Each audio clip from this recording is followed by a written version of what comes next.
שלום לכולם, זה נשק יפני מסורתי בשם קוזרי גמה. זה עבודת יד שלי.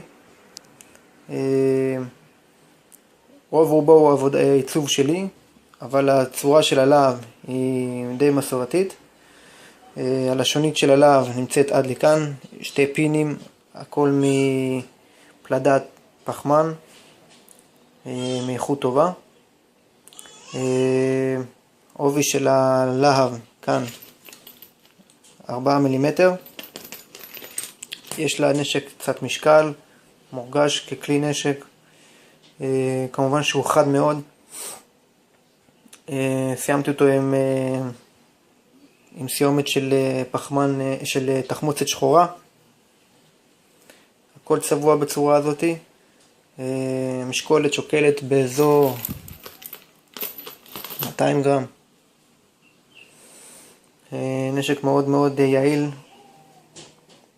וזהו, תודה רבה לכם. עכשיו אני אראה לכם איך הלהב, את החדות שלו. כמובן הנשק הזה הוא גם חד.